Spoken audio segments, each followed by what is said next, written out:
All right. We are doing pretty well. We are only an hour behind schedule, so I think that's doing pretty well, considering the amount of information that we covered and have to cover. I'm going to try to keep up my pace so that we can formally finish at 6 o'clock, because there are probably people that have got to leave. But once we get to 6 o'clock, we'll take a break, and then we will just continue and go into... If you have questions that you want to talk about something more in depth, let me know, and I will certainly do that. Page 22. I figured by this time the seriousness factor is a little bit high, and so I attempted to interject a little bit of humor for comic relief.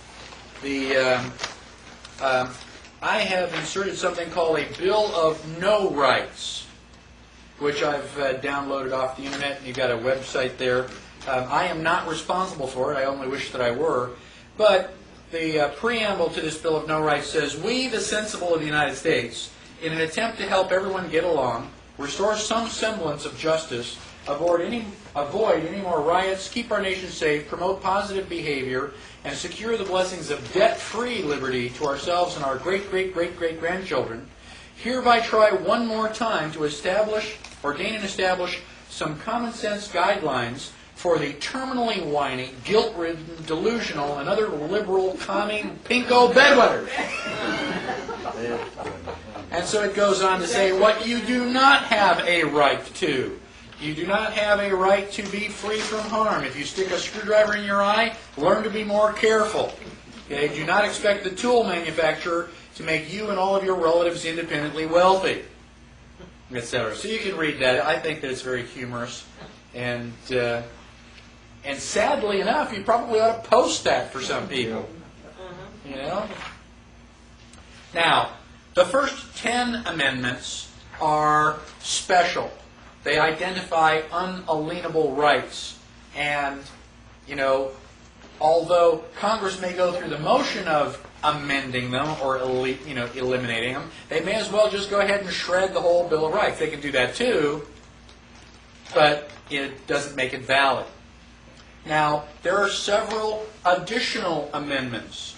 The 11th Amendment basically... The U.S. judicial power is denied in cases against the state, so that states have a little bit more difficulty suing each other.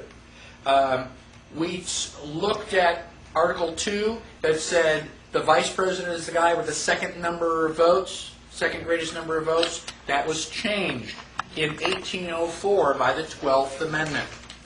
Now, if you want to find out more about the Electoral College, go to the 12th Amendment. It's a relatively long one. It has a lot of details about who can vote for what and all that other stuff.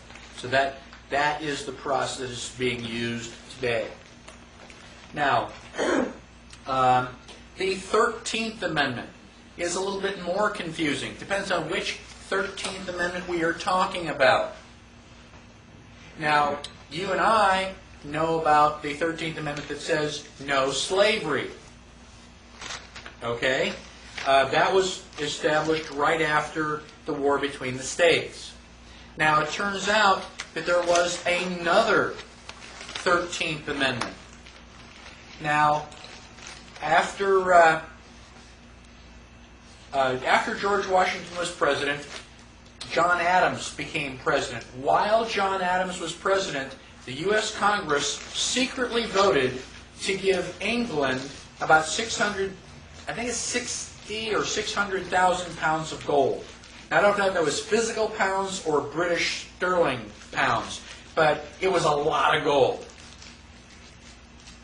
I thought, we won the Revolutionary War. Why are we paying England all this gold? Why are Congress giving all this money in secret? Well, Benjamin Franklin's grandson happened to be a reporter. He found out about it, and he printed the story. What do you think the people at large thought about that? Were they happy? No, I think they had Pennsylvania Avenue filled with torches and pitchforks. They were a little bit upset and they wanted to, dangle a couple of these congressmen from a long rope. Well, John Adams said, well, we can't have that, and John Adams helped to pass the Alien and Sedition Act. Anybody ever heard of the Alien and Sedition Act? The Alien and Sedition Act made it illegal to print nasty stuff about Congress, even if it's true. Don't you know? This is the second president of the United States. We haven't even gotten started yet, and they're already putting up the Alien and Sedition Act. Well, Thomas Jefferson was our third president. Thomas Jefferson's first formal action was to eliminate the Alien and Sedition Act. You can't have freedom of speech and the Alien and Sedition Act. It's one or the other. And so he got rid of the Alien and Sedition Act. Now, they were starting to realize that Congress was being infiltrated by a bunch of lawyers. What does BAR stand for? When you take the BAR exam, what does BAR stand for? British Accreditation Registry. British Accreditation Registry. British Accreditation Registry? So these are the king's men? And when you become a lawyer, you get to put Esquire after your name. It's a title of nobility. Well, the Founding Fathers that were still around went, wait a minute, we got to put a stop to this. And they did the Titles of Nobility Amendment. And I won't read it in its entirety, but it is on page 23. And it basically says that anybody who has a title of nobility is not a citizen of the United States, which is basically state citizen, and that means that you can't be in Congress, because that's a prerequisite. So the title of nobility amendment would basically make it illegal for lawyers to be in Congress. Think about it. How many of our congressmen are lawyers? How many are not? Almost, yeah, how many are not? We can count those on one or two hands. So, the title of nobility amendment was being ratified. And at the time, they would need 13 states to ratify it. 10 of the states ratified. They wrote in and said, yes, we vote for that. Then the War of 1812 broke out. Who were we fighting in the War of 1812? England. You know, the Revolutionary War wasn't good enough. They got to come back. Well, what happened during the War of 1812? They burned down the White House, where all of the records are kept. Son of a gun. There's a lot of strong evidence that leads to imply that the War of 1812 was specifically to prevent this 13th Amendment from being ratified. So now the War of 1812 is over. Congress gets back. Okay, where were we before we were so rudely interrupted? Oh yeah, we had this amendment.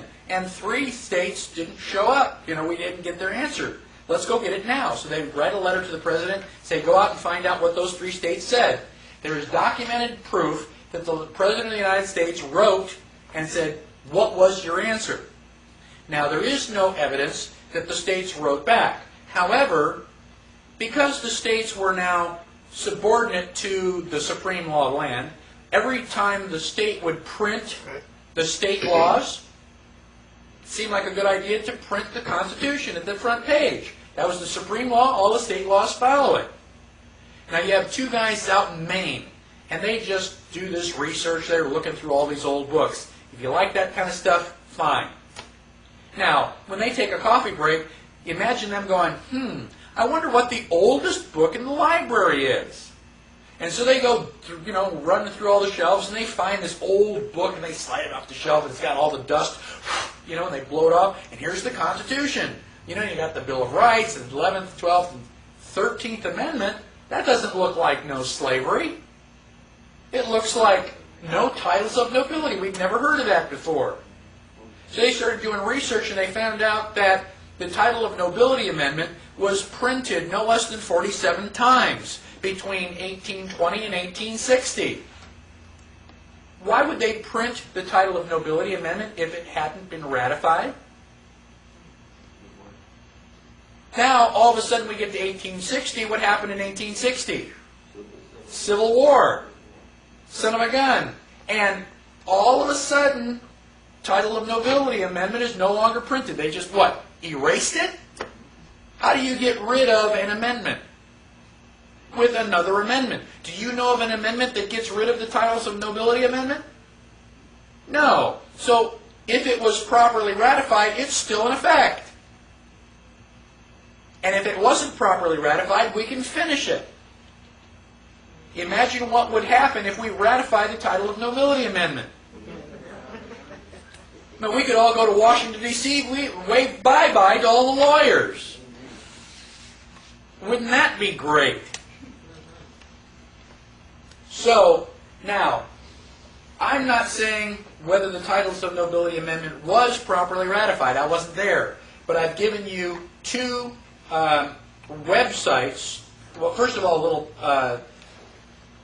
paragraph that says, yes, the titles of nobility amendment was properly ratified, and another paragraph that suggests, well, maybe it wasn't, trying to be open-minded here. And then in back, I've got several websites that will determine what page is that on? On page 51, I point you to 3 different websites that you can go to and research it on your own. Let me tell you in advance that one of the websites shows you photographs of this amendment printed in the books. I don't know, looks pretty convincing to me. Now, so eventually, Civil War, we just forget about titles of nobility. Now we've got the 13th Amendment. 13th Amendment says no slavery.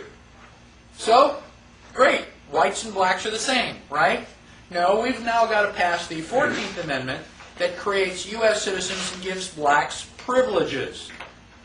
Privileges and rights are not the same thing. 14th Amendment was also not properly ratified. Oh, by the way. 15th Amendment, we finally give blacks suffrage. What is suffrage? The ability to vote. Right? When did women get suffrage? 1920. So girls, now you know how you rate relative to slaves. Well, if we own property, we were able to vote, though. Okay? So basically, you know, it's all landowners, and there were some women who were landowners, but not many. It took 40 years. Right. You know, I guess that means that slaves are worth more because you actually have to buy a slave. You know, you just got to get married and have her do all your laundry. You and gotta buy a cooking. wife. Have you ever seen what the price of dating is? Oh. Okay, so women were allowed to vote with the 19th Amendment. The 16th Amendment. 16th Amendment is also pretty controversial. It says that the U.S. can tax on income from any source derived. So if income is derived from source, then income and source are two different things. Even if we don't know what they are, an income is not a source. An income is derived from source. So what is a source? Well, we don't really get into that. The 16th Amendment was also not properly ratified. And Bill Benson's got a book, you probably all have read it, The Law That Never Was. The 17th Amendment changed the way that we elect our senators. Prior to the 17th Amendment, the senators were elected by the state legislation, so that the state had some control over what happens in Washington. 17th Amendment allows us to elect our senators by popular vote. What does that move the United States towards? Democracy. Not properly ratified. So, ever since the Civil War, things in Washington, D.C. have been happening fast and loose, and they just say, oh, don't worry about it. Don't look at that man behind the curtain. Just trust us. Would we lie? We're Federalists. They're the anti-Federalists. We wouldn't lie. So, the 18th Amendment is when Prohibition started. What were we prohibiting?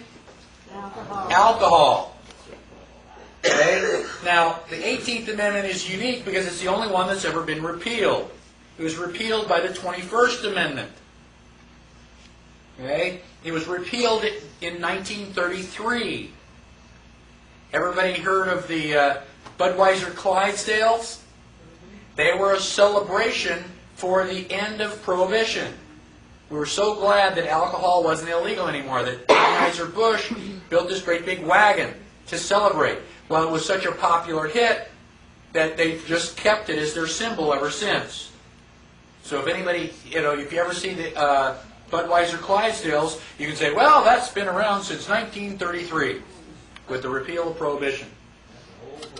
Now, yeah, the way that I remember that is that when I was growing up, some states you had to be 18 in order to drink, and in other states you had to be 21. So the 18th Amendment started Prohibition, and the 21st Amendment repeals it. The 22nd Amendment, a president is limited to 2 terms in office. Why did that happen?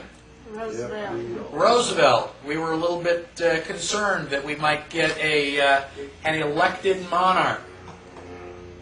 And so we basically said, 2 turns at bat and you're out of there.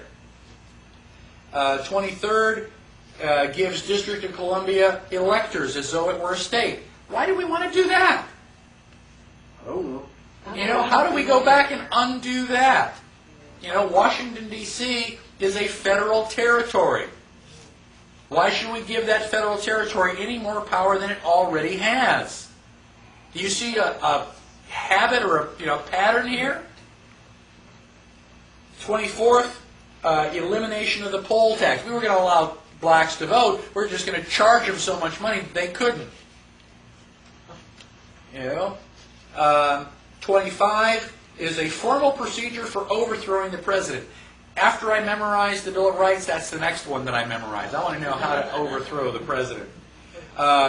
26, 18-year-olds can vote even though they still can't think. What difference does it make? It doesn't count anyway. We're just going to let you pull a lever. Drive that little plastic steering wheel. Now, when was the last time we amended the Constitution? 1992. How many people were alive in 1992? How many people were sat up all night on television watching all this stuff go back and forth, listening to all the debates? You didn't even know it happened. You mean that they are going to amend the Constitution of the United States, the supreme law of the land, and you didn't even know it? Neither did I. How did they slip this past us? How can we, the people, be responsible for Congress if we don't even know that they're modifying the Constitution? 1992. That's not even 10 years ago yet. They know we're asleep. They know that we're asleep. It's like, ding, ding, ding, ding, ding, ding, ding, ding, somebody better wake up. And it better be us. Any questions on the other amendments? Why'd you use A and C for the titles of nobility? Because there was another 13th Amendment. There was a B? There was a 13B that somebody said, okay, we're going to propose this, and then it just never happened. It was just before the Civil War, and it got shut down. That was the one that Lincoln put through to justify slavery in certain states. Right. To keep the Union together. Yeah, and it failed. So we've actually had 3 13th Amendments. Okay, now we're going to talk about the real heart of the problem. I mean, Congress is bad, and the United States is in deep trouble. But I'm not going to point my finger just at Congress. We have the best money that Congress can buy.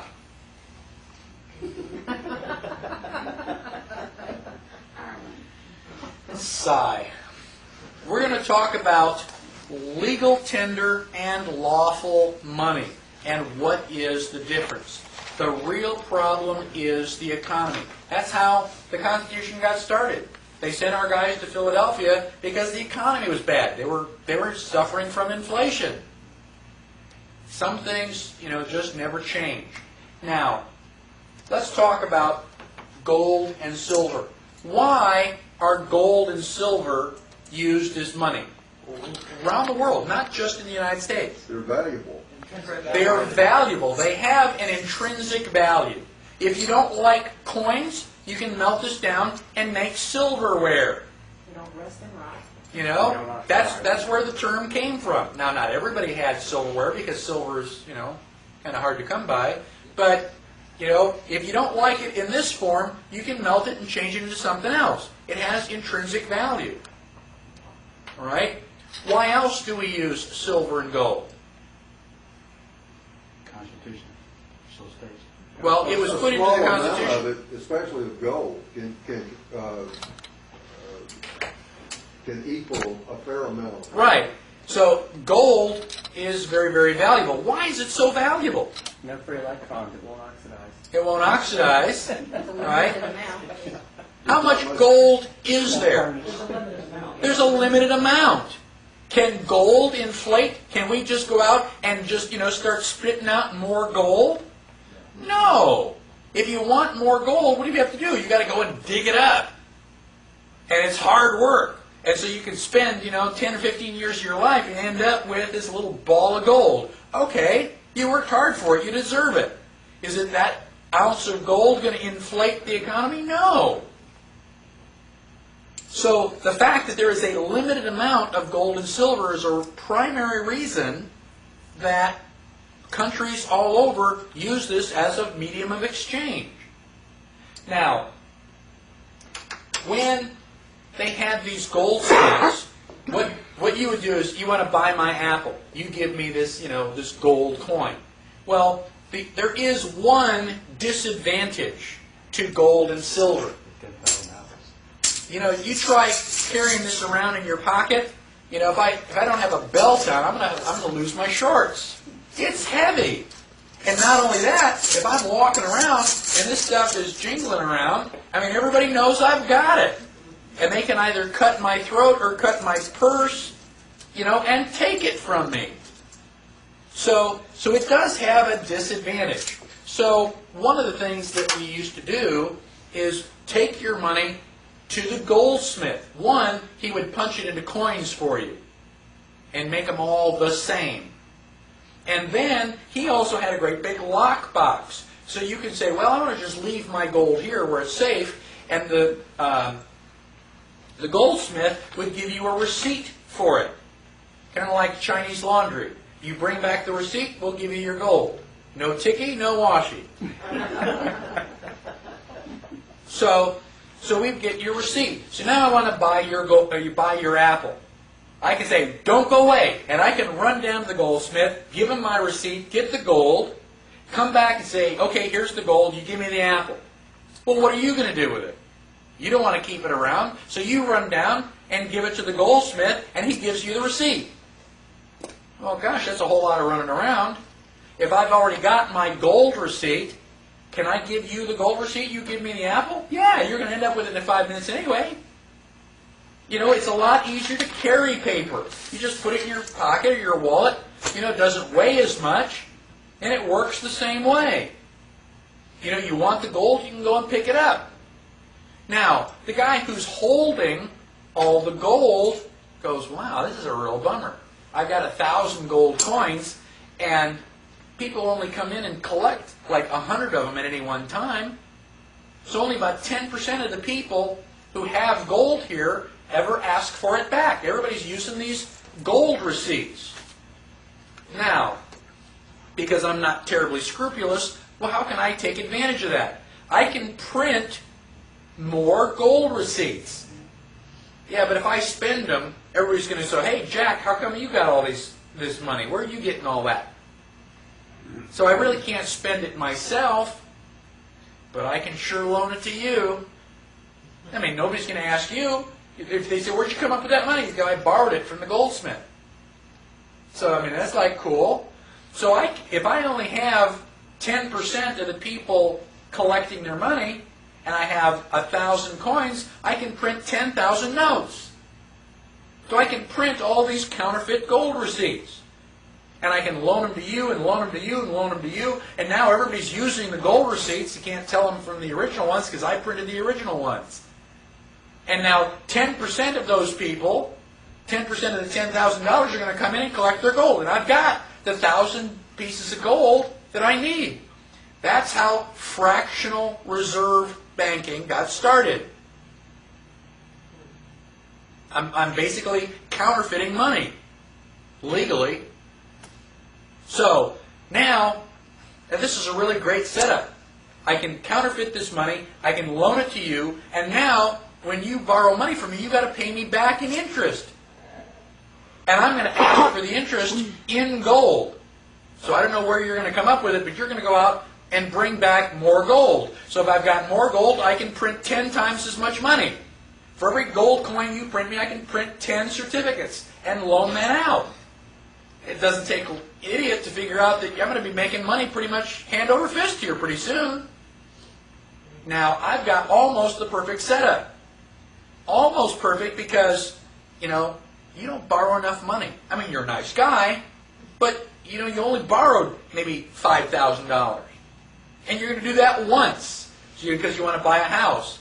If I want to make more money, I got to figure out a way to loan more money. Who can I go to that will borrow money from me? Can I loan money to a government? Will governments borrow money? Yeah. And they borrow lots of money. Especially if somebody's about to attack. If your country is going to war, don't you want to borrow money so you can buy guns and defend yourself? I mean, and if you're going to borrow money now, aren't you willing to borrow that money at like a really high interest rate? The goldsmith says, yeah, I can loan you the money, but it's going to be 25 or 30%. The bad guys are coming. I need the guns today. I can't work. If you don't give me the money, I'm not going to have anything to defend. So yeah, I'll borrow the money. I'll give you your 30%. Ha ha! I got the perfect solution. Except, you're battling this guy over here. So I've loaned you money. I'll go over here. You want to borrow money? I mean, you're fighting against this lady over here. You don't want her to win. I can loan you money too. So now I'm playing both ends against the middle. I'm loaning you money at 30%. I'm loaning you money at 35% because I'm not giving you very many chances. And I've got the two of you fighting. You're both borrowing lots of money. I'm making money hand over fist. This is good. What's the only bad news that I could ever get? The two of you shook hands and decided not to be at war anymore. Oh my gosh, you can't have that. If you stop the war, you're going to stop borrowing money. This sounds like wild, crazy, That's exactly what's going on. When Napoleon was exiled, they put him off in Elba, hoping he'll never come back. What do you think the bankers did? Hey, Napoleon, you want to come back and kick some butt? Why do you think we had the Louisiana Purchase? Because Napoleon needed money. He said, yeah, I'll give you that entire Louisiana Purchase. You can have all of France's land. I need money, and I got to come back and kick some butt. He was also borrowing money from the bankers. So we got here, we are the United States. We are printing our own money. Oh my gosh, we can't have any of that. We don't have any control. If you're making your own money, how can we loan you money? So all through the history of the United States, they've been trying to set up a central bank. Alexander Hamilton was the guy who was trying to get it started. And he did. They called it the first bank of the United States. And then the contract ran out. And so they brought it back again, and they called it the first bank of the United States. And then it went away, and they brought it back a third time. This time they called it the second bank of the United States. So we've had, a central bank several times. Well, Old Hickory, what's his name? Andrew Jackson said, you guys are a den of vipers, and by the strength of God, I'll rout you out. And he threw out all the central bankers, and he killed the central bank for about 75 years. He did a good job of it. not a perfect job, but back in 1913, the central bank came back. What do we call it? Federal Reserve. So they print money out of thin air. You've heard the joke about the woman goes into the bank and says, I can't be overdrawn. I still have checks left. You know, that may be cute, but that's what the Federal Reserve is doing. Prior to 1913, how did Congress get money? They have to beg. They have to come to us and say, we were going to have this big scientific, we need $1 million to study the sex life of the mosquito. What did we say? I don't think so. Like, oh darn. You know, we can't do our pet little project. So then they invent the Federal Reserve Bank. Congress is authorized to coin money and regulate the value thereof. They are not authorized to give that power to somebody else. If I'm a police officer, can I give you my gun and say, will you direct traffic for me while I go to lunch? Can I give you that authority? No, because I can't give you the responsibility that goes with it. We give Congress the responsibility to coin money. We did not give them the authority to give it to somebody else. But they did. Federal Reserve Act is completely, totally, 100% unconstitutional. I don't care how much, it depends on what your definition of is, the president does. It's unconstitutional. So now we've got the Federal Reserve Bank printing money out of thin air. What does Congress do? They borrow money from the Federal Reserve. Did they ask us? No. They just borrow the money. They do their, study on the sex life of the mosquito, and then they turn around to us and go, oh gosh, we've got a national debt. You got to pay taxes. We got to pay our national debt. Wait a minute. They were supposed to ask us before. Now they've invented a system where they can get the money without asking. It is criminal. It is treason. Absolutely treason. Anybody here still think that the government is out to for your best interest? I'm from the government. I'm here to help. Oh yeah?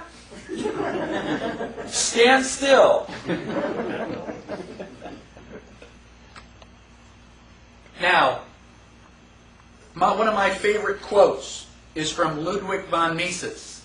Ludwig von Mises says on page 24, the government is the only institution that can take a valuable commodity like paper and make it absolutely worthless by printing on it. Think about it. If you'd given me scrap paper, I could use it for something, but now that you turn it into money, it has no value. Now, money is defined by Black's Law Dictionary in usual and ordinary acceptation. It means coins and paper currency used as a circulating medium of exchange and does not embrace notes or IOUs, evidence of debt or other personal or real estate. A note is an instrument containing an express and absolute promise of signer to pay a specified person or order. It's a promise to pay. Now, when we started this class, you gave me silver, I gave you a book. That is quid pro quo, Latin for something for something. We do an exchange. So once I've given you something, you've given me something. Once we've done this trade, the transaction is over with. I'm happy, you're happy, leave me alone. Now, if you say, gosh, I'd really like to have that apple, and I say, well, okay, it's $1. You say, well, I don't have $1, I've got an IOU. If I give you the apple and you give me the IOU, have we finished the transaction? No. Now, somebody's got a banana, and I want to buy the banana. And they say, well, it's $1. They say, well, instead of $1, I've got this IOU from so-and-so. Would you take my IOU? You go, yeah, okay, I'll take that. And I give the IOU and I take the banana. Have we finished the transaction? No, somebody still owes this guy $1. Somebody is still stuck. That's what a note is. At the top of the dollar, it says Federal Reserve Note. These are official IOUs that are absolutely, totally worthless. Now, they are not the same as this. This is a silver certificate. At the top, it says silver certificate. And at the bottom, it says $1 in silver payable to the bearer on demand. So you could used to be able to take one of these into the bank, and they would give you silver. And I'm not talking about the bus tokens that we use.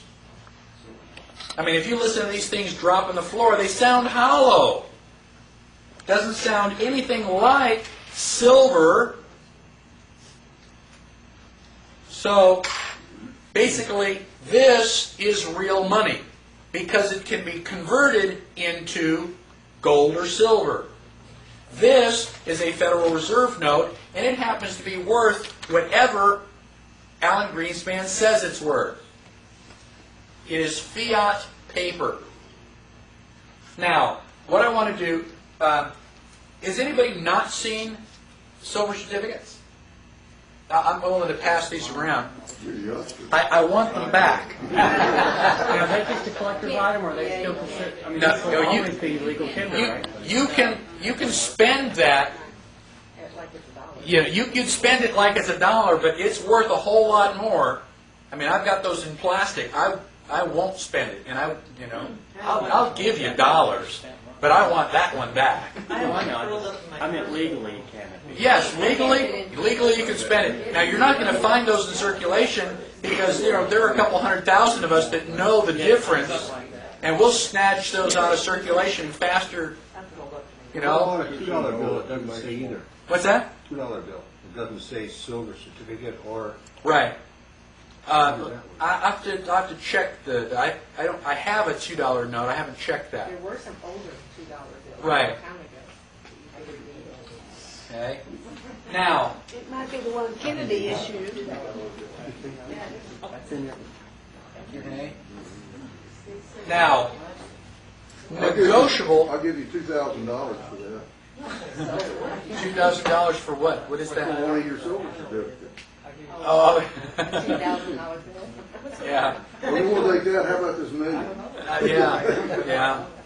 Now, negotiable means that we can negotiate about it. If I've got a pile of silver and you've got something that you're going to say, well, how much is it? And we can negotiate.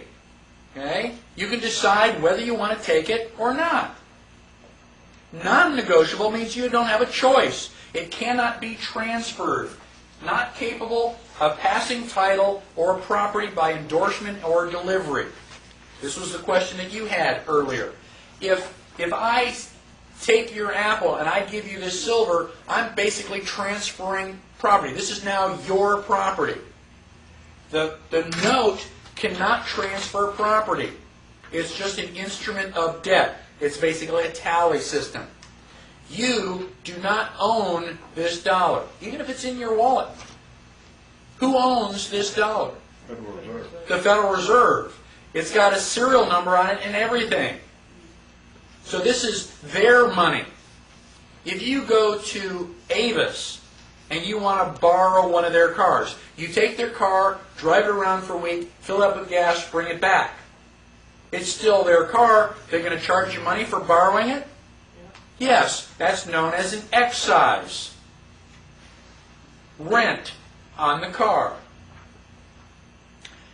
The 16th Amendment, the Supreme Court has determined that the 16th Amendment confers no new power of taxation on the Congress. Congress can't do anything now that it couldn't already do before the 16th Amendment. The Supreme Court says all the 16th Amendment does is to establish the income tax as an excise, which means that you are paying rent for using their property. It's like going to Avis. Did you transact business using these? Yes. Well, you got to pay rent and all the paper dollars that you handled. Why do people use the Federal Reserve notes? Don't have much choice. There's no other choice. It's like Henry Ford. You can have your car any color you want as long as it's black. If you have a choice of one, is it a choice? No. So, what do we need? We need some options. So instead of using this, we can use this. This is American Liberty currency, minted by an organization called NORFED, N-O-R-F-E-D, the National Organization for the Repeal of the Federal Reserve. So not only, if you don't want to carry the silver in your pocket, you can carry silver certificates. This is a certificate. It's a warehouse receipt. So if you have this in your possession, you can go in, and for every one of these, they will trade you one of these. This is just a placeholder. Put it in your pocket, just like the goldsmith. Use this instead of that. But if you want this, you can go and pick it up, because they don't print one of these unless they have one of these in circulation or stored in a warehouse someplace. Now you have a choice. You don't have to use these. Now, if somebody buys something and they give you this, technically you're obligated to take it. It's not negotiable. This is negotiable. How long have those been out? These have been out for 3 years. There's already $1 million like this in circulation. See, being in business, I never knew that. I wouldn't have known Okay. if somebody came in and gave me. And that's why I'm here to educate you. Okay? It is an option. And every time we use these, we don't have to pay rent on the other guy's stuff. Does it come in?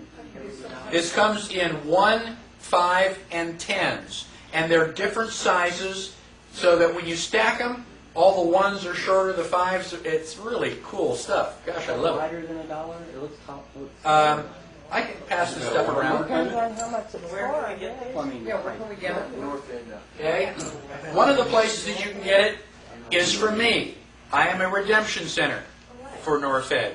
You can go to norfed.org and you can buy it off the internet.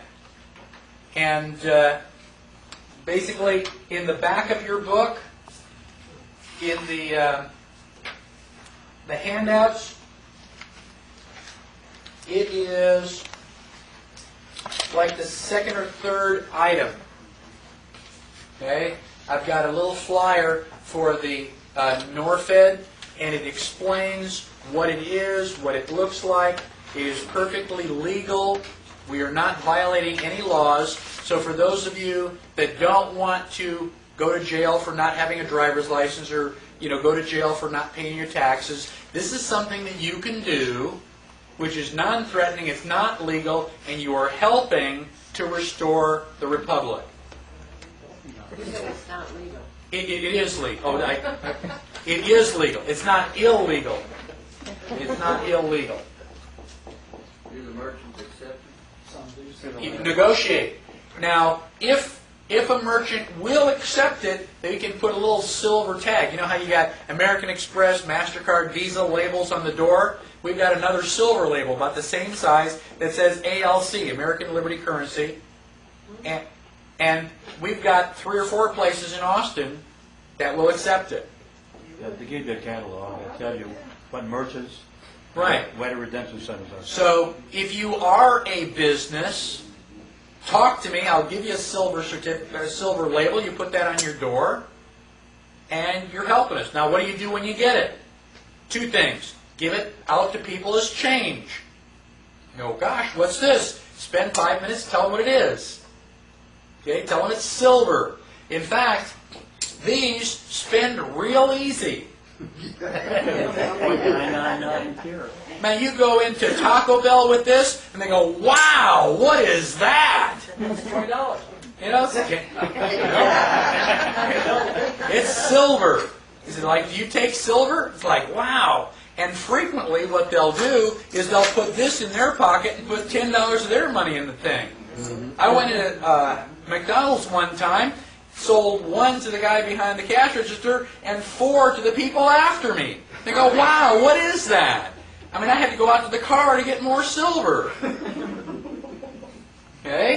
People know value when they see it. And when you start using this instead of that phony money, not only are you helping to recover, our economy, but you're helping to restore the republic.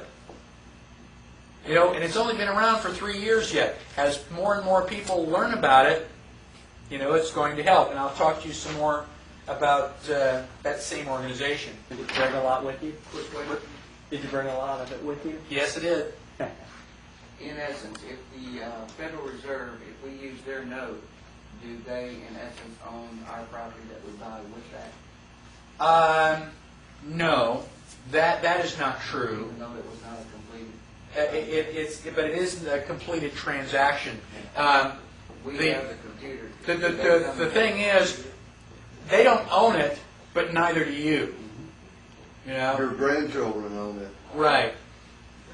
It's a real strange and bizarre thing. Hey, this Norfed Redemption Center, is it a bank? No, that's me. Oh, that's you. That's me. Oh, because I said, That's- Tina, I said, we can go right there and get it. That's me. And we have 9 redemption centers in Austin already.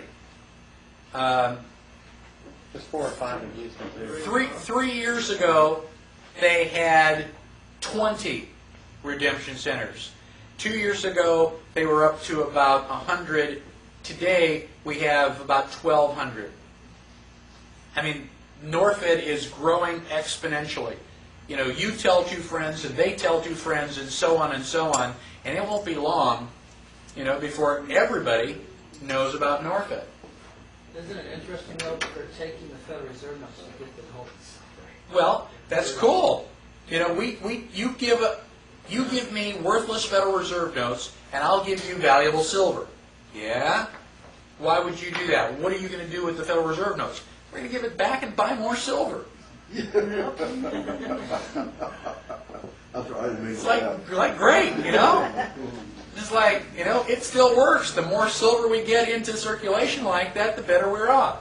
Yeah, it gives everybody's benefit, everybody Yes. gets the silver, and it's going to be a conversation piece when they give it out, and then Okay?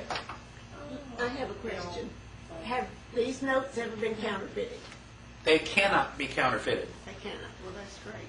They literally cannot be counterfeited. They have so much, they've got all sorts of fine print. I can barely see the line. If you look right at the top, it has a line on it. That is the Pledge of Allegiance, the Bill of Rights, the preamble to the Constitution. And I went, yeah, right. And I gave it to an Australian girl, and she started reading it. Oh, And I know she doesn't know the Pledge of Allegiance to the Bill of Rights. I know it. And it's like, wow, that really is there. And it also has a DNA coding.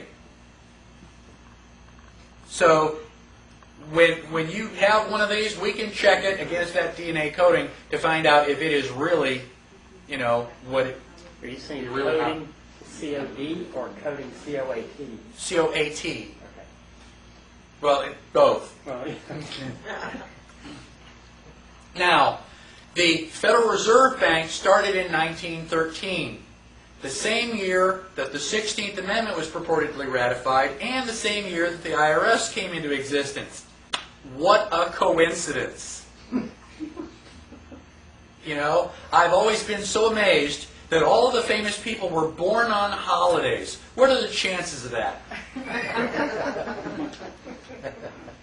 So, now, let's talk a little bit about economy.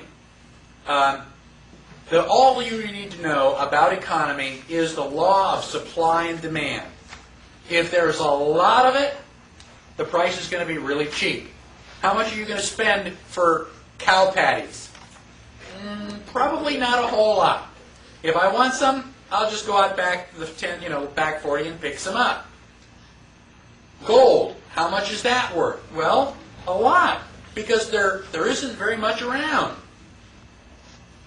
Now, the same thing is true about peaches. If I'm a peach farmer and I got 1 million peaches, and I sell my 1 million peaches this year, let's say I sell them at 25 cents a piece. Next year, I try to grow peaches, and I've got rain and frost and all sorts of weather problems, and I only have 500,000 peaches. How much are peaches going to be at the market? About 50 cents. The price is going to go up. So you've got good years and bad years. You know, this is called market flow. And if people decide they don't want peaches anymore, then the price is going to go down. This is a normal, healthy economy. It's a free market economy. The people set the price based on what they're willing to pay. Now, we got the Federal Reserve that comes in and says, hey, this bad years, good years, bad years, good years, that's got to stop. We want to have just like a smooth, steady, flow.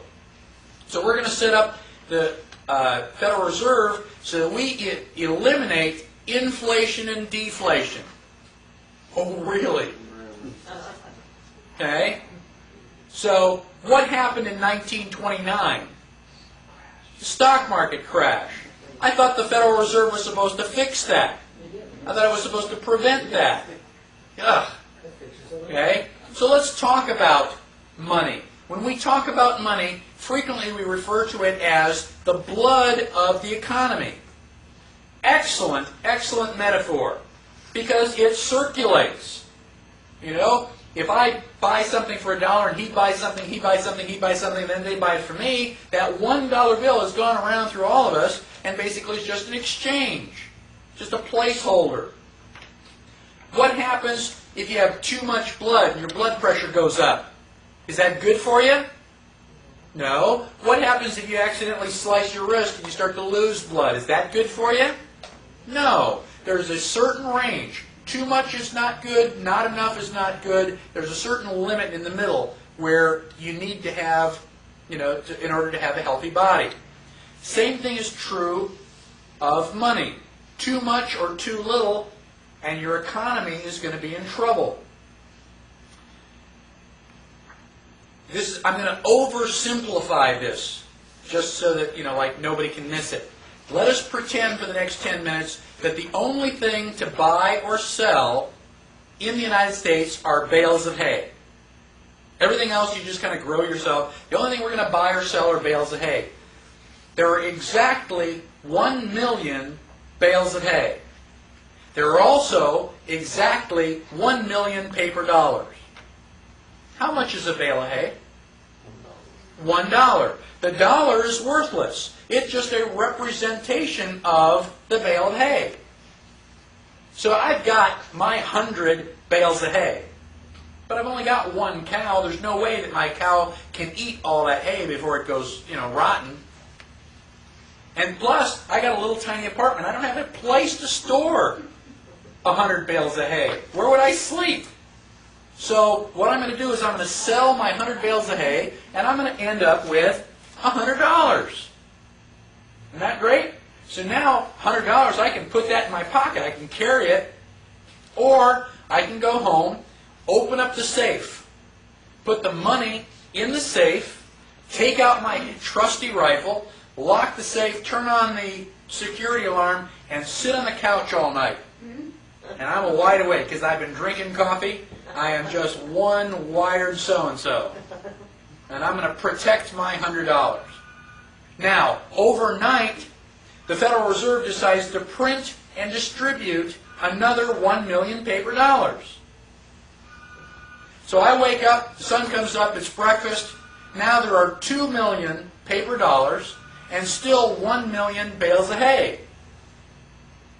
How much is a bale of hay? Bale of hay is worth $2. Bale of hay is worth $2. I go into the safe and I bring out my $100. How many bales of hay can I buy? 50. So without triggering the alarm, without walking past me and my rifle, without even opening up my safe, the government has stolen 50% of my buying power. That is why inflation is evil.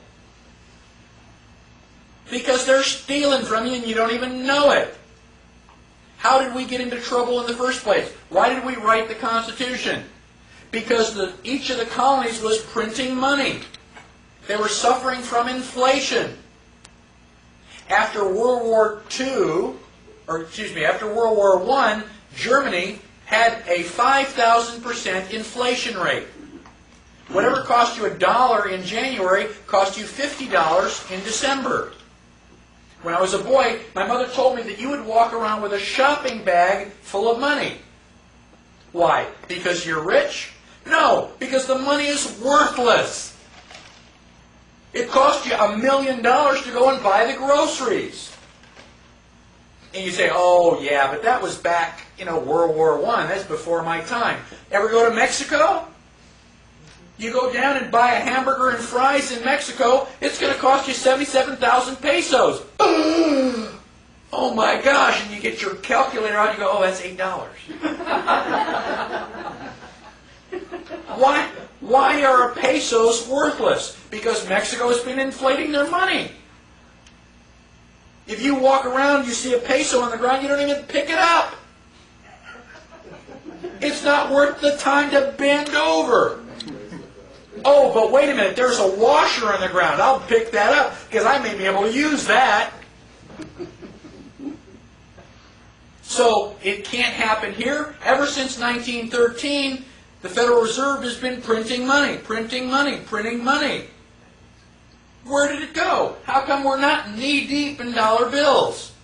Federal Reserve, the IRS has been... Because they're putting it in on one end and taking it out every April 15th. What does it cost them to put it in? Nothing.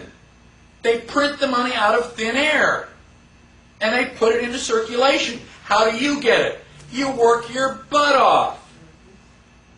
You work hard. You go, okay, I've got it. And the IRS comes along and say, okay, we're going to take 40%. Thank you very much. The IRS does not pay for roads, hospitals, and national defense. It's a lie. They're just a vacuum cleaner to suck out all the paper so you don't realize that your money is any more worthwhile than Mexico's. And they've been doing it since 1913.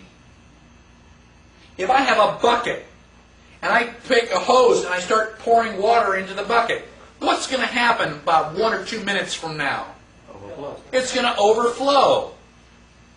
Well, if I punch a hole in the side of the bucket and I'm standing here pumping water in and talking and just holding the hose and filling up the bucket, how long is it going to be before you go, wait a minute, how much are you going to fill up that bucket? How are you doing that? Doesn't it occur to anybody that that bucket should overflow sooner or later?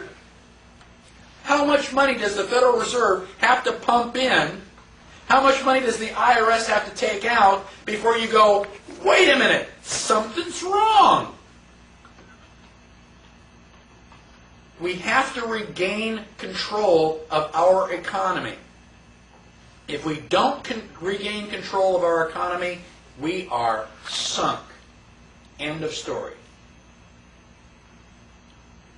I'm going to take a 10-minute break, and then we'll come back and talk about deflation.